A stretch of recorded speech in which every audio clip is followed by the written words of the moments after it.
Lo que voy a contarles pasó en Madrid. En 1977, una mujer creyó que conocía toda la verdad sobre su familia, hasta que un detalle escondido entre las cosas de su madre cambió su vida para siempre. Les recomiendo que se queden hasta el final, porque la historia es tan perturbadora que aún hoy no tiene explicación. Y antes de empezar, no olviden suscribirse, dejar un like y compartir este video para que podamos seguir trayéndoles más relatos como este. Nunca pensé que, un día como aquel, iba a desmoronar todo lo que yo creía saber de mi familia. Habían pasado apenas 3 semanas desde el entierro de mi madre cuando me animé a ordenar sus cosas. Era un sábado de abril de 1977. Madrid todavía estaba gris, con ese aire extraño de cambios políticos y silencios incómodos. Abrí una de sus viejas cajas de metal, esas que siempre guardaba bajo la cama, llena de papeles amarillentos, libretas, cartas que había intercambiado con amigas de la juventud. Fue ahí, entre sobres gastados y con tinta casi borrada, donde encontré algo que me heló la sangre, varias cartas dirigidas a ella, mencionando a una hija mayor. Una hermana de la que yo jamás había oído hablar. En la primera hoja apenas se leía, la niña sigue en el hospital. Dicen que no sobrevivirá, pero no puedo dejar de sentirla viva, me quedé paralizada. Porque mi madre nunca me había hablado de un embarazo anterior al mío. Al principio pensé que se trataba de una confusión, tal vez de alguna prima o una conocida, pero las cartas eran claras. Estaban fechadas en 1952 y hablaban de la niña como si fuera de ella. Seguí leyendo, con las manos temblando, y en otra nota más reciente, de 1953. Aparecía una frase que me dejó sin aire. Me dijeron que nació muerta, pero no me dejaron verla, ni tocarla, nada. Cerré los ojos, el corazón me latía fuerte. Y tuve la sensación de que toda mi infancia había estado construida sobre un secreto enorme. En ese momento no tenía dudas, mi madre había tenido una hija antes de mí, y de alguna forma se la habían arrebatado. Ese mismo día decidí que no podía quedarme con la duda. Tenía que averiguar qué había pasado con esa hermana que nunca conocí. Lo primero que hice fue buscar en los papeles oficiales que mi madre también guardaba. Entre recibos, certificados y hasta recetas viejas, encontré un documento del hospital de la época.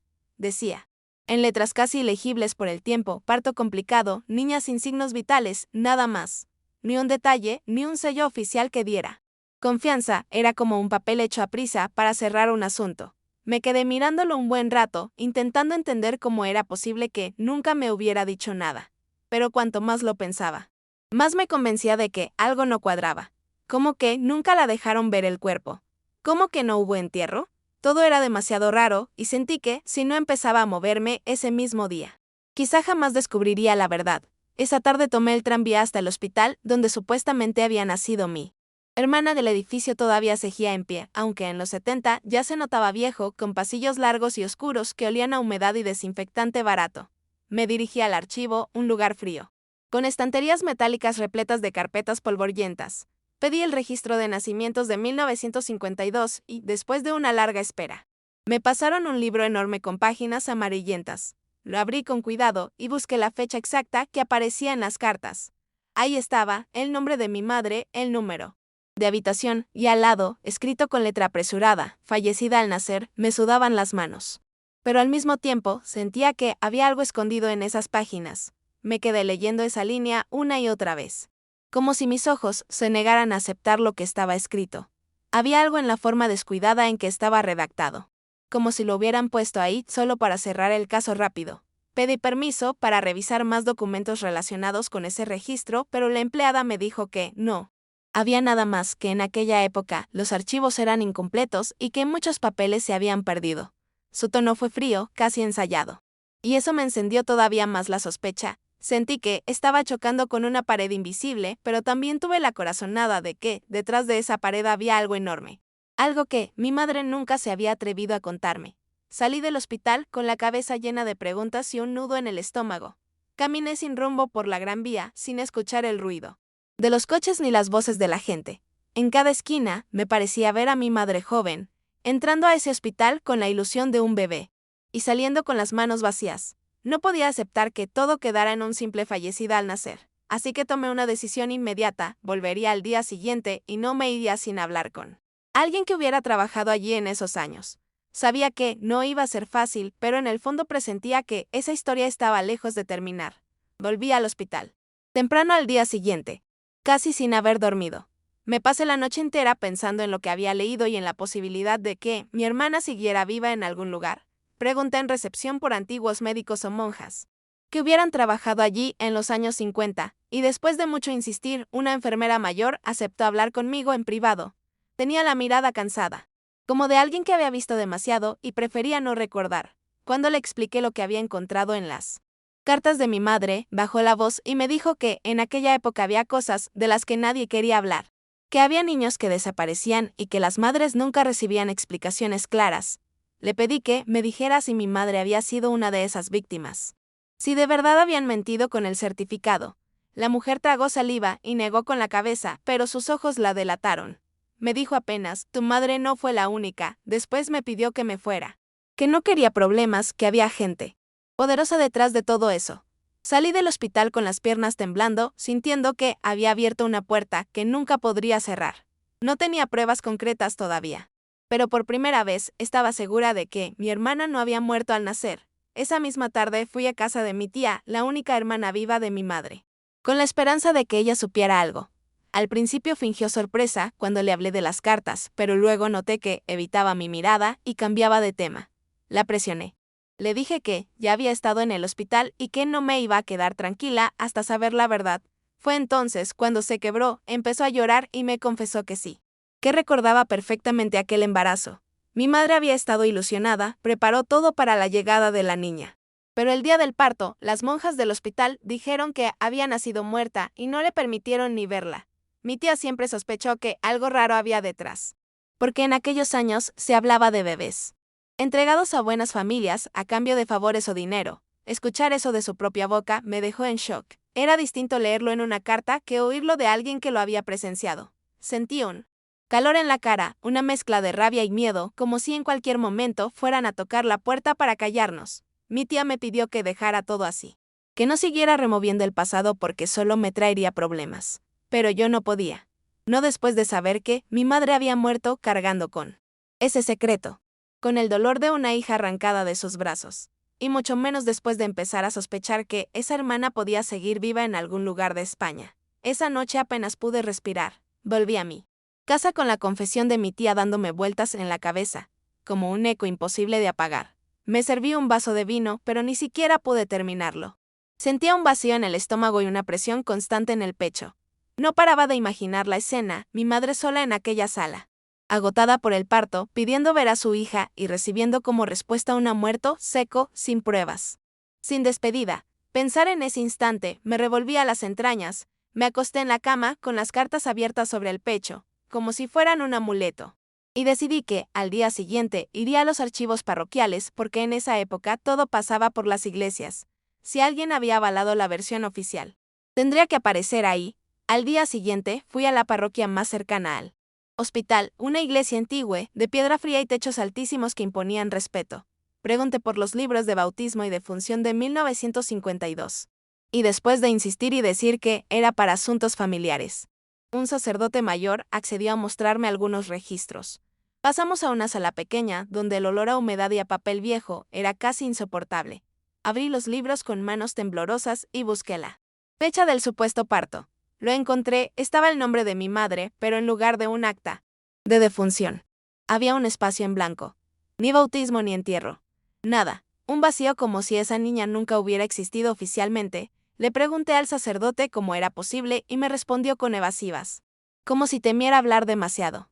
Esa ausencia de datos, ese silencio en los papeles, fue la confirmación de que la historia de Nació Muerta era una mentira cuidadosamente fabricada. Salí de la parroquia con una sensación de vértigo, como si el suelo bajo mis pies se moviera.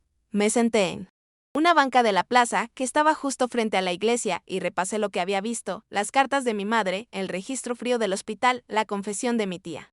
Y ahora que el espacio en blanco en los libros de la parroquia era demasiado. Cada pieza encajaba en una historia siniestra.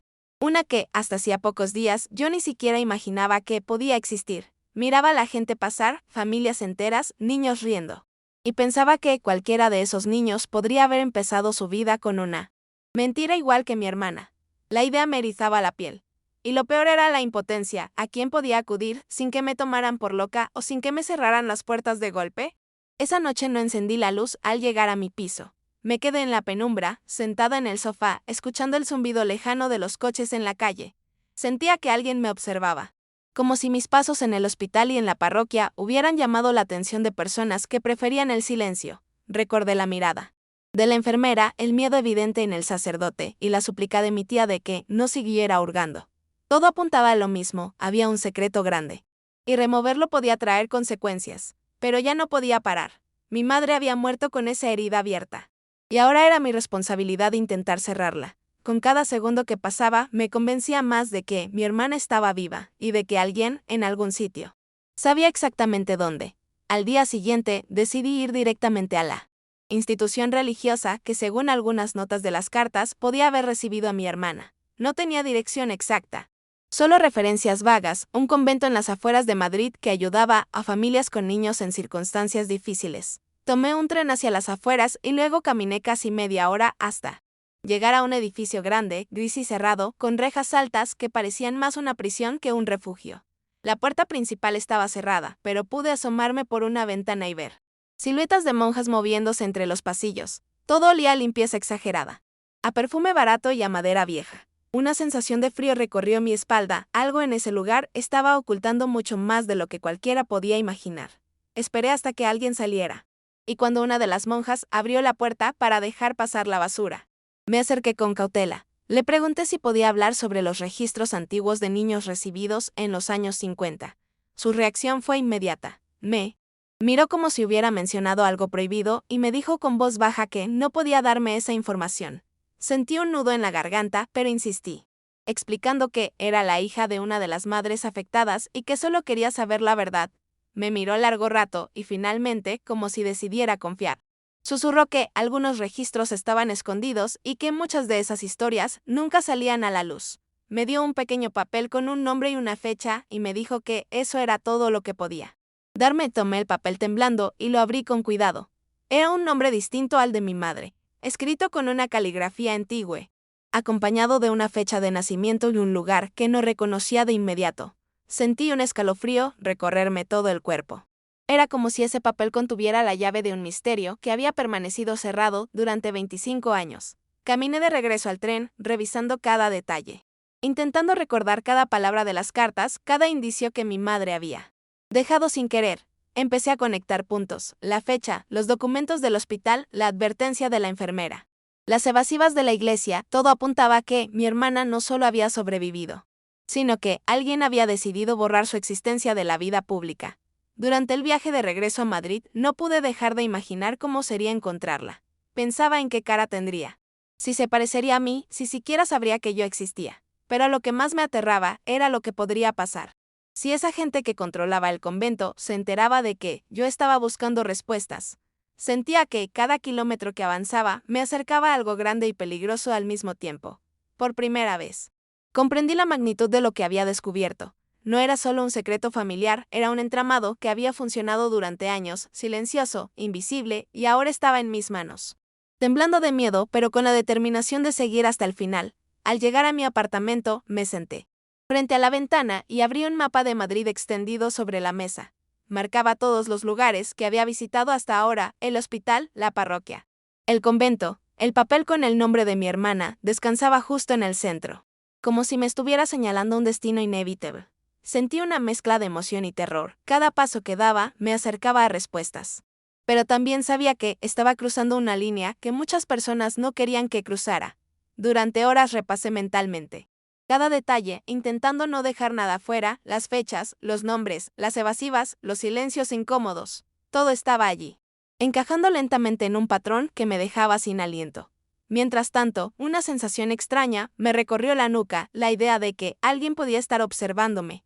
No era paranoia, era algo instintivo. Sentí que cada ruido de la calle, cada sombra que pasaba por la ventana, tenía un sentido que antes no había percibido.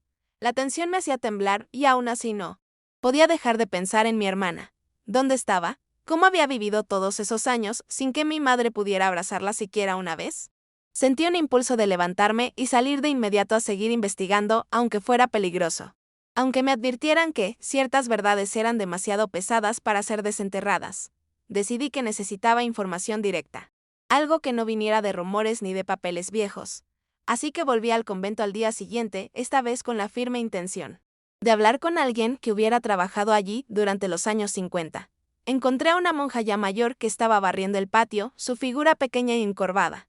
Me acerqué despacio, sin saber si me recibiría. Cuando le expliqué quién era y lo que buscaba, sus ojos se abrieron de golpe y por un instante creí que iba a echarme sin más. Pero en lugar de eso, me hizo entrar a un pequeño cuarto lateral, cerrado con llave, y me dijo que solo me diría lo estrictamente necesario. Su voz temblaba, y por primera vez sentí que lo que estaba a punto de escuchar cambiaría todo lo que creía sobre mi familia. Me contó que mi hermana había nacido viva, y que había sido separada de mi madre de inmediato por orden del convento, según sus palabras. Algunos niños eran entregados a familias ricas o enviadas a otras instituciones bajo la promesa de una vida mejor. Y nadie podía saber nada. Todo estaba registrado en archivos internos que solo unos pocos tenían autorización para consultar. Escuchar eso me dejó paralizada. Cada palabra hacía que el mundo se moviera bajo mis pies. ¿Cómo habían podido mentirle a mi madre, a mí y a todos los demás? Sentí una mezcla de rabia, tristeza y miedo profundo. Era como si me hubieran arrancado una pieza vital de mi propia historia, y ahora todo estaba frente a mis ojos. Palpable aterrador. Antes de salir, la monja me entregó un sobre pequeño, cerrado con un sello antiguo. Me dijo que dentro encontraría una dirección y una fecha, y que debía usarlo con cuidado. El peso del sobre en mis manos era casi físico, como si contuviera no solo papel, sino la certeza de algo que podía cambiar mi vida para siempre. Caminé de regreso al tren con la sensación de que alguien me seguía, cada sombra parecía más larga, cada paso más pesado. La dirección era de un barrio que no conocía bien, un lugar que parecía normal desde afuera, con casas bajas y calles silenciosas. Pero algo en mi interior me decía que ahí encontraría más de lo que imaginaba. Llegué al barrio justo antes del anochecer. Todo estaba en calma, demasiado tranquila, como si el mundo contuviera la respiración esperando que yo cometiera un error. Seguí la dirección al pie de la letra y llegué frente a una casa sencilla, con las ventanas cerradas y la luz apagada. Llamé al timbre y nadie respondió, mi corazón latía como un tambor. Y por un momento dudé si debía tocar otra puerta o simplemente irme. Pero algo me impulsó a esperar, observar, y justo cuando el sol se escondía, vi una silueta moverse detrás de una cortina. Alguien estaba adentro y mi instinto me dijo que era ella, que finalmente estaba cara a cara con la hermana que nunca había conocido. Esperé unos minutos, conteniendo la respiración, hasta que finalmente la puerta se abrió lentamente. Del otro lado estaba una mujer de unos 25 años, delgada, con el cabello oscuro y los ojos más profundos que había visto en mi vida. Por un instante no dijo nada. Nos quedamos mirándonos como si ambas supiéramos que estábamos conectadas por algo más fuerte que cualquier palabra. El aire entre nosotras era denso, cargado de años de secretos y silencios, y sentí que todo el miedo, la rabia y la tristeza de aquel día, y de toda mi vida, convergían en ese instante. Ni yo ni ella podíamos hablar, solo nos observábamos, intentando reconocernos en la otra. Finalmente fue ella quien rompió el silencio. Su voz temblaba, casi un susurro, y me preguntó cómo sabía de ella, cómo había encontrado ese lugar. Le conté de mi madre, de las cartas, de los archivos, de cada detalle que había descubierto. Sus ojos se llenaron de lágrimas y me abrazó sin decir nada, como si el contacto físico pudiera reemplazar todos los años perdidos. En ese abrazo sentí un alivio inesperado, mezclado con un miedo profundo. ¿Quiénes más sabían que estábamos reunidas? El mundo fuera de esa casa parecía desvanecerse. Solo existíamos nosotras y la verdad que había estado escondida durante tanto tiempo. Mientras nos separamos del abrazo, pude notar cada detalle de su rostro, la forma de sus ojos que reflejaban confusión y miedo, las pequeñas marcas en sus manos que hablaban de años de trabajo y esfuerzo, y esa mezcla de incredulidad y alivio que le nublaba la mirada. Nos sentamos en la pequeña sala de la casa, las paredes desnudas y el aire pesado. Y ella comenzó a contarme su historia. Habló de cómo la habían llevado, siendo un bebé, a otra ciudad, de las monjas que la cuidaron con rigidez pero sin afecto, y de cómo creció con la sensación de que algo le faltaba, un vacío imposible de nombrar. Cada palabra que pronunciaba me desgarraba porque podía imaginar a mi madre cargando con la misma incertidumbre, con la misma desesperación, sin saber si algún día podría volver a ver a su hija. Sentí un dolor físico en el pecho, como si toda la historia se hubiera incrustado en mi cuerpo. Me contó también que siempre había tenido preguntas que nadie respondía, registros que desaparecían, nombres que no coincidían, y cómo había aprendido a vivir con la sombra de un pasado borrado. Yo escuchaba en silencio, tomando cada detalle, cada fecha, cada nombre que mencionaba. Mi mente no dejaba de unir piezas, la complicidad silenciosa del convento, los registros inexistentes en la parroquia, las evasivas de los archivos del hospital. Todo empezaba a encajar de manera aterradora, mostrando un entramado de mentiras tan grande que me costaba creer que alguien hubiera logrado mantenerlo tanto tiempo. La sensación de peligro no me abandonaba. Cada relato de mi hermana parecía revelar que todavía había personas vigilando, asegurándose de que estas historias no salieran a la luz. Mientras ella hablaba, no podía dejar de mirar por la ventana, atento a cualquier movimiento sospechoso en la calle. La tarde caía rápido y las sombras se alargaban, dando a la casa un aire aún más claustrofóbico y silencioso. Cada sonido parecía amplificado, el zumbido de un coche lejano, el crujido del piso, incluso el viento que movía las hojas secas. Sentía que estábamos bajo vigilancia, como si alguien supiera que finalmente nos habíamos encontrado y estuviera esperando para intervenir. La idea me paralizaba, pero a la vez me daba una determinación fría. No podía dejar que el miedo nos detuviera, no después de todo lo que habíamos descubierto. Cada minuto contaba. Y cada palabra de mi hermana confirmaba que el secreto que había perseguido mi vida no era solo familiar, sino parte de algo mucho más grande y oscuro. Nos sentamos más cerca, casi rozando los hombros, mientras ella seguía relatando los años que había vivido, sin saber nada de nosotros. Habló de cómo siempre sentía que su historia estaba incompleta, que había huecos imposibles de llenar, y de cómo la intuición la llevaba a pensar que había alguien más buscándola. Cada frase que decía me llenaba de vértigo. Entendía que no solo había perdido años de relación con mi hermana, sino que además habíamos estado expuestas a un entramado secreto, que podía haber manipulado nuestras vidas desde el primer día. Su relato era vívido, lleno de detalles que hacían que cada mentira del pasado se sintiera como una traición palpable. Me estremecía pensar en cómo esas vidas desaparecidas, esos registros borrados, habían sido controlados de manera tan sistemática y aún así, aquí estábamos, encontrándonos contra todas las probabilidades. Ella bajó la voz y me confesó algo que me heló la sangre. Algunas de las monjas que la habían cuidado le contaron que no todos los niños desaparecidos eran enviados a familias amorosas. Algunos eran dados en adopciones ilegales, otros simplemente desaparecían sin dejar rastro y nadie, absolutamente nadie, se atrevía a hablar. Mientras me narraba esto, podía sentir cómo su miedo era real, tangible. Sus manos temblaban y su respiración se aceleraba. Comprendí que el horror no estaba solo en la separación, sino en la sistemática maquinaria de mentiras que había manipulado vidas completas, incluida la nuestra, durante décadas. Cada detalle que escuchaba hacía que mi corazón latiera con fuerza, pero al mismo tiempo me daba claridad. Tenía que seguir investigando, aunque fuera peligroso. Me mostró además unos recortes de periódicos antiguos que había guardado, casos de bebés declarados fallecidos al nacer y luego entregados a familias adineradas o desaparecidos en circunstancias sospechosas. Cada recorte estaba marcado con notas, fechas y nombres que coincidían con los lugares que yo había visitado en Madrid, incluyendo el convento y la parroquia. Era como si alguien hubiera llevado un registro secreto, intentando mantener todo oculto, pero dejando pistas que solo quienes buscaban con insistencia podían encontrar.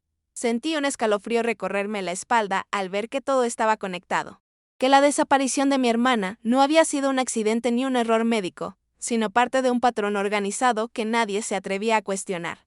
Mientras revisábamos los recortes y documentos, escuché un golpe leve en la puerta de la casa. Mi hermana y yo nos miramos, paralizadas.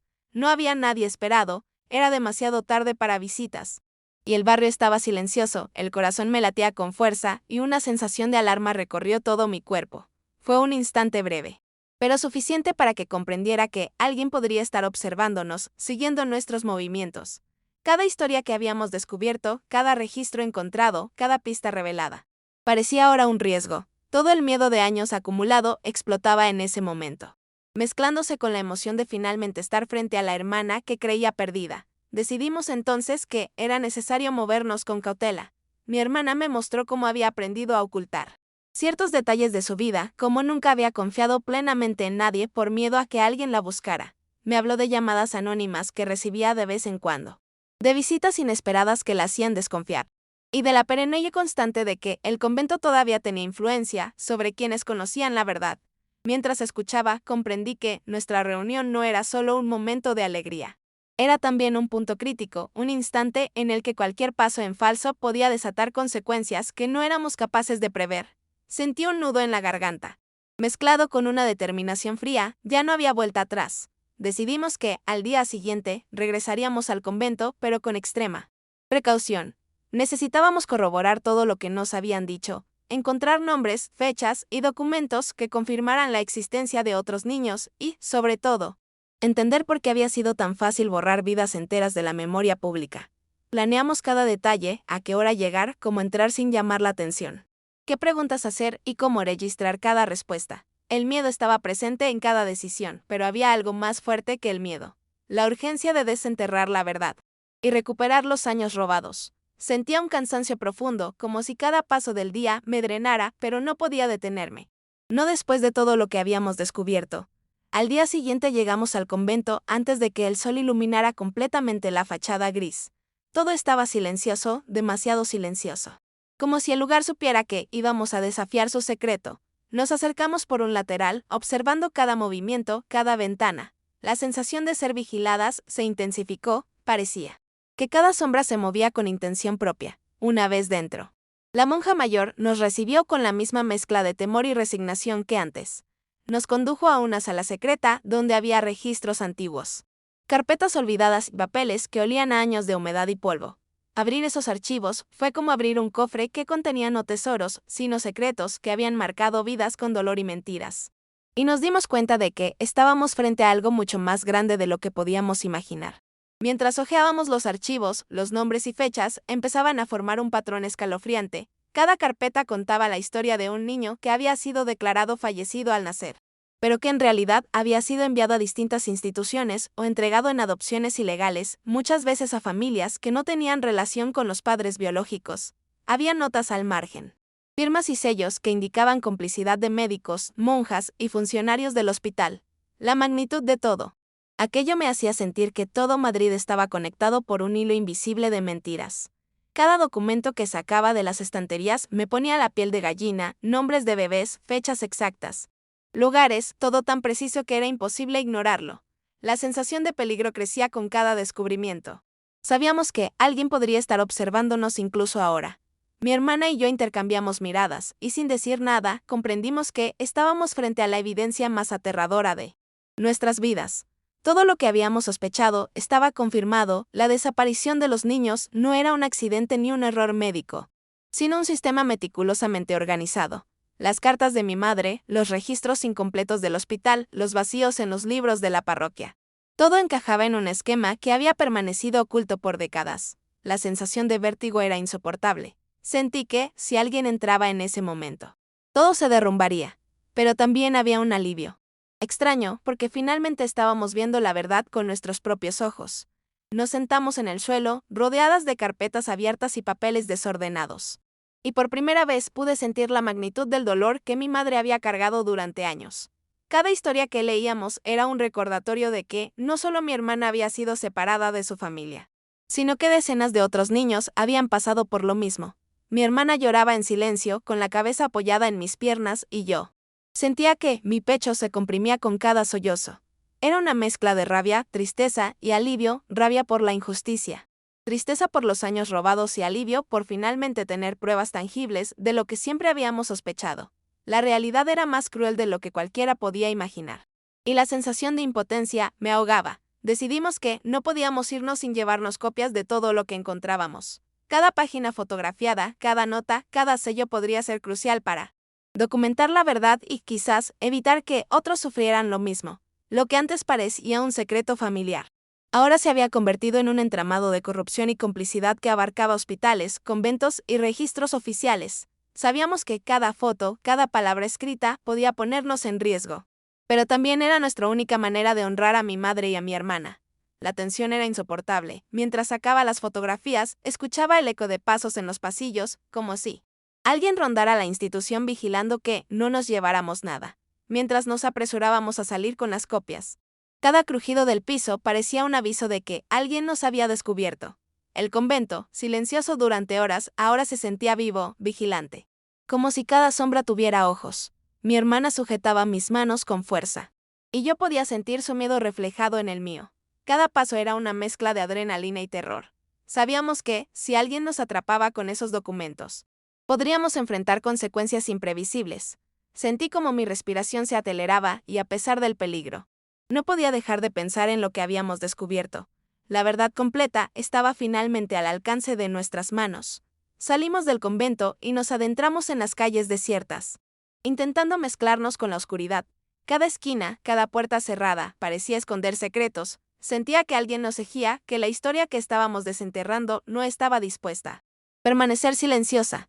La noche era fría y el viento traía consigo un eco de advertencia, como un recordatorio de que lo que habíamos encontrado no podía ser ignorado. Nos detuvimos un momento en una plaza solitaria, revisando que todo el material estuviera seguro en la mochila.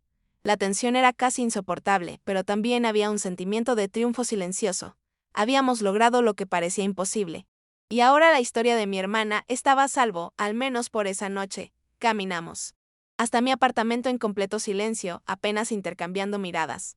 Cada sonido de la calle parecía amplificado, un coche que pasaba, el roce de hojas secas, hasta el eco de nuestras propias pisadas. Nos sentamos frente a la ventana, con la ciudad iluminada por faroles y luces de neón lejanas, y revisamos por última vez las copias de los documentos.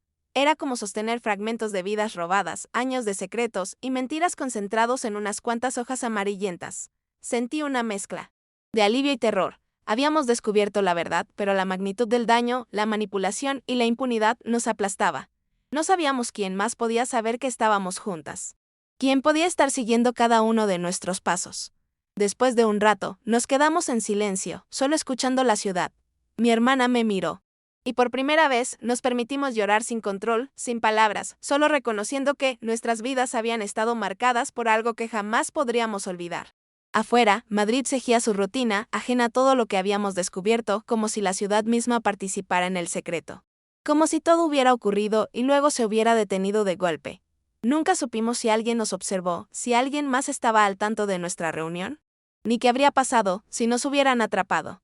Lo único que quedaba era la certeza de que habíamos encontrado la verdad, aunque incompleta, aunque aterradora, y que ese día, y todo lo que vivimos, permanecería con nosotras para siempre, inexplicable y perturbador. Pasaron unos minutos, tal vez horas, no lo sé, porque el tiempo parecía haberse detenido. Mi hermana y yo permanecimos juntas, observando las luces de la ciudad, pero ninguna palabra podía aliviar el peso que teníamos encima. Habíamos encontrado la verdad, sí, pero la verdad no nos daba respuestas completas, ni justicia, ni consuelo.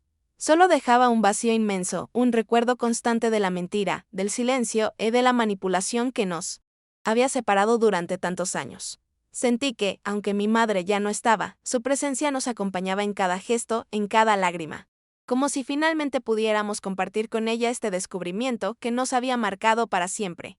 Esa noche nos despedimos con un abrazo largo y silencioso, sabiendo que la vida seguiría adelante, pero que nada volvería a ser igual. Afuera, la ciudad parecía dormir tranquila, ignorante de lo que había sucedido, como si el mundo hubiese conspirado para ocultar la verdad durante décadas.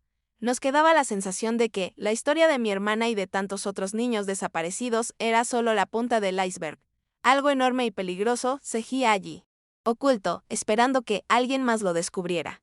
La impotencia y el miedo coexistían con la satisfacción de haber desenterrado la verdad, aunque incompleta y aterradora. Hasta hoy. No hemos vuelto a ese lugar y nunca entendimos completamente quiénes controlaban el secreto ni hasta qué punto habían manipulado nuestras vidas. Pero aquel día quedó grabado en nosotras, de manera indeleble, la sensación de que el pasado puede esconder horrores inimaginables. Y que, incluso las verdades más dolorosas pueden aparecer de repente, cambiando todo en un instante. A veces pienso en mi madre, en lo que habría sentido si nos hubiera visto juntas. Y me estremezco. La historia terminó ese día, tan rápido y brutal como comenzó, sin explicaciones, sin justicia, y sin que podamos volver atrás. La historia presenta una narrativa de suspense y misterio con una estructura de investigación personal. El flujo se desarrolla a través de una serie de revelaciones, cada una más inquietante que la anterior. Todo comienza cuando la protagonista, una mujer en Madrid en 1977, encuentra cartas de su madre fallecida que insinúan la existencia de una hermana mayor de la que nunca supo. Este descubrimiento inicial sirve como el catalizador de la trama, estableciendo el tono de búsqueda y la motivación de la protagonista. El primer acto de la historia se centra en la búsqueda de pruebas. La narradora investiga en el hospital donde supuestamente nació su hermana. Encuentra un registro incompleto y evasivas por parte del personal, lo que aumenta sus sospechas. Esta etapa culmina con una entrevista con una enfermera mayor, quien insinúa que no era el único caso. La tensión se intensifica cuando su tía, la única pariente viva, confirma que la madre había tenido un embarazo y siempre sospechó que la bebé había sido entregada a una buena familia en lugar de haber muerto. Este relato de la tía solidifica el misterio y transforma la duda en una certeza, a medida que la investigación avanza. La protagonista descubre un patrón de mentiras y encubrimientos. Los registros en blanco de la parroquia y el miedo de los que intentan hablar señalan una red de complicidad que va más allá de un simple secreto familiar. El clímax de la historia ocurre cuando la protagonista sigue las pistas hasta un convento, donde una monja anciana le confirma la existencia de un sistema de tráfico de niños. Esta revelación no solo desvela la verdad sobre su hermana, sino que también la sitúa en el centro de un complot mucho mayor y peligroso. El encuentro final con su hermana perdida, en un ambiente tenso y silencioso, cierra el arco narrativo de la búsqueda, pero abre uno nuevo, el de la seguridad y el de la posibilidad de ser descubiertas por quienes se beneficiaron de esta red de mentiras. El ritmo de la narración es gradual y se acelera a medida que la protagonista se acerca a la verdad, utilizando elementos como el silencio, la paranoia y la sensación de ser observada para construir un ambiente de suspense. El desenlace es ambiguo y abierto, lo que deja a la audiencia con la sensación de que la historia no ha terminado realmente, sino que el peligro sigue latente. La falta de un cierre claro, con preguntas sin respuesta y un futuro incierto, aumenta la sensación de inquietud y misterio, lo que refuerza el género de la historia y el título del video aún hoy no tiene explicación. El eco del golpe en la puerta todavía resonaba en la habitación. Un sonido que no pertenecía a la noche silenciosa. Mi hermana y yo nos quedamos inmóviles con los recortes de periódicos esparcidos sobre la mesa. Cada uno de ellos un testimonio mudo de una vida robada. La sensación de que alguien nos observaba ya no era una simple paranoia, se había convertido en una certeza fría y afilada que nos cortaba la respiración. Mi hermana, con un gesto rápido, se levantó y se asomó con cautela por la rendija de la cortina, su cuerpo tenso como una cuerda de violín a punto de romperse. La calle estaba vacía, iluminada solo por un farol titilante, pero un coche oscuro y sin luces permanecía estacionado al final de la cuadra. No era un coche común, y la silueta del conductor era imposible de distinguir en la penumbra.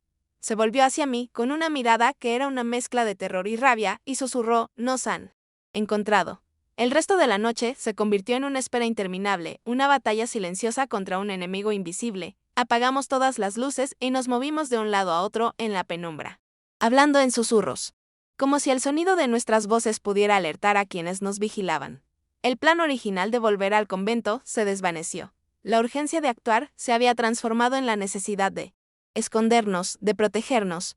Revisamos los documentos una y otra vez, buscando una pista, una dirección o un nombre que nos pudiera dar una ventaja. El miedo se apoderó de nosotros.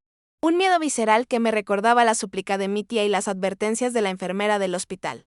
Era el miedo a un poder mucho mayor que el de una sola persona. Nos dimos cuenta de que no éramos solo dos mujeres buscando la verdad, sino dos piezas de un rompecabezas que alguien había mantenido oculto por años. El golpe en la puerta no fue un error, fue una advertencia. Al amanecer, decidimos no regresar al convento de inmediato. La situación había escalado de una búsqueda personal a una cuestión de supervivencia. Necesitábamos un nuevo plan, una estrategia que nos permitiera seguir investigando sin ponernos en riesgo. Revisamos los periódicos antiguos que mi hermana había guardado. Uno de ellos mencionaba a un periodista de investigación que había escrito varios artículos sobre la corrupción en la posguerra, incluyendo casos de adopciones irregulares. Su nombre, Carlos Mendoza, aparecía en una nota al pie de página.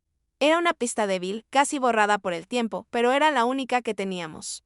Mi hermana, con una determinación que no le había visto antes, me dijo: «Él podría ayudarnos». O ya sabe demasiado, la búsqueda de Carlos Mendoza no fue fácil. En la Madrid de 1977, un periodista de investigación no era una figura pública.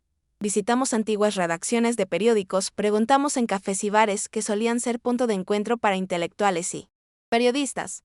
La mayoría de las personas se encogían de hombros, asustadas por lo que estábamos preguntando. Finalmente, una camarera anciana, con una mirada que delataba un pasado lleno de secretos, nos dio la dirección de su antigua casa. Nos advirtió que no habláramos de más, que el nombre de Mendoza ya no era mencionado en voz alta. Llegamos a una casa modesta en las afueras, con las paredes cubiertas de enredaderas y las ventanas rotas. Nos recibió un hombre mayor, con una barba gris y ojos Cansados, pero con una inteligencia palpable. Al ver los documentos que mi hermana y yo le mostramos, su expresión cambió. Los recortes de periódicos que mi hermana había guardado. El registro incompleto del hospital, las cartas de mi madre, todo encajaba en un patrón que él conocía bien. Nos contó que había investigado el tema en los años 50. Pero su investigación había sido silenciada. Le habían amenazado con arruinar su carrera y su vida, y los archivos que había logrado recopilar fueron robados de su apartamento. Nos reveló la existencia de una red no solo de monjas y médicos, sino también de altos funcionarios y familias influyentes que pagaban grandes sumas de dinero por los bebés fallecidos al nacer. Mi hermana y yo nos quedamos sin aliento al escuchar los nombres que él mencionó: familias de la élite de Madrid, personas con poder e influencia en el nuevo gobierno. Carlos Mendoza se convirtió en nuestro aliado. Nos explicó que la red no solo funcionaba como un sistema de adopción ilegal, sino que también era un mecanismo para silenciar a quienes se atrevían a cuestionar el sistema. Nos dijo que la amenaza que sentíamos era real, ya que el poder de esas familias se extendía por todos los niveles de la sociedad. Nos mostró una carpeta que había logrado ocultar, llena de nombres y direcciones de otras víctimas. Otras madres a las que les habían robado a sus hijos. Era como una caja de Pandora. La historia de mi madre no era un caso aislado, era parte de una conspiración que se había llevado a cabo durante décadas, con el silencio y la complicidad de quienes temían al poder. Con la ayuda de Carlos, nos dimos cuenta de que la verdad no podía ser revelada solo a través de documentos. Necesitábamos encontrar a otras víctimas, a otros hijos perdidos que pudieran hablar. Decidimos contactar a las personas cuyos nombres aparecían en la carpeta de Carlos.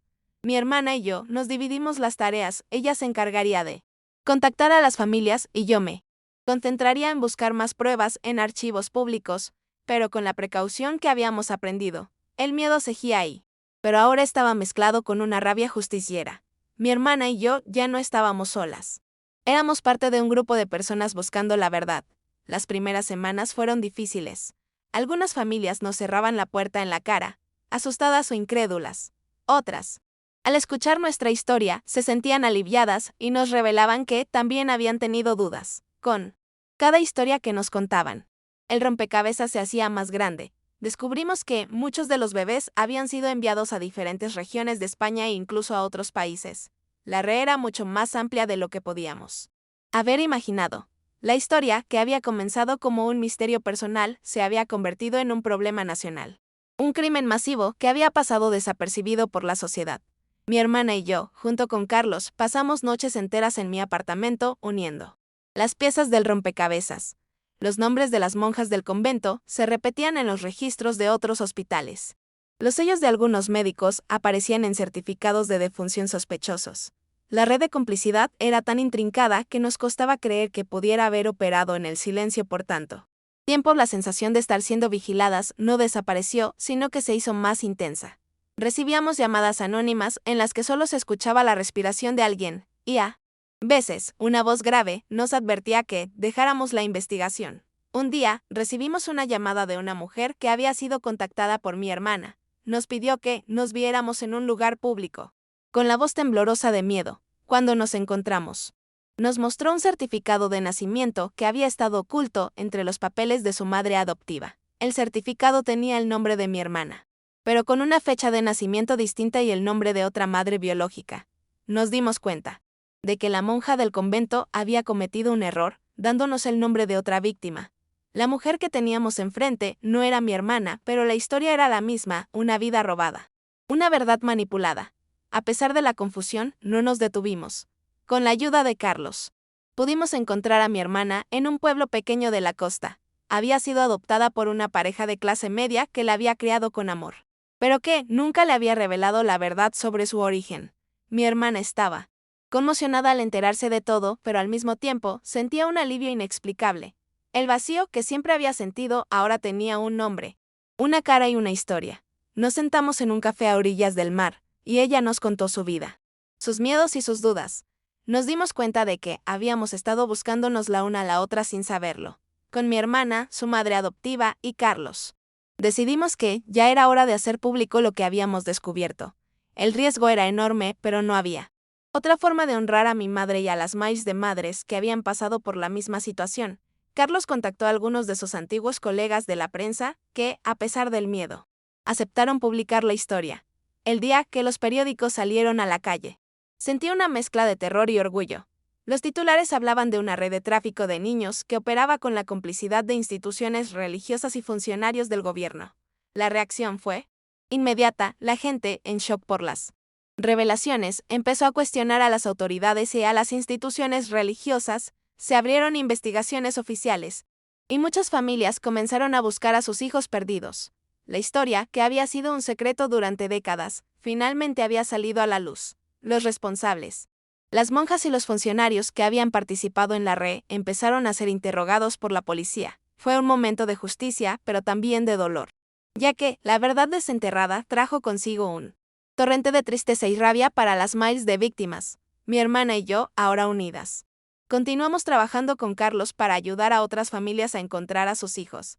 Cada historia que escuchábamos era un recordatorio de que nuestra historia no era un caso aislado, sino parte de una herida colectiva que la sociedad española había intentado ocultar. La red de tráfico de niños había sido desmantelada, pero el daño ya estaba hecho. Las vidas robadas, los años perdidos y la mentira que había separado a las familias para siempre. A pesar de la justicia, nunca pudimos recuperar el tiempo perdido con nuestra madre.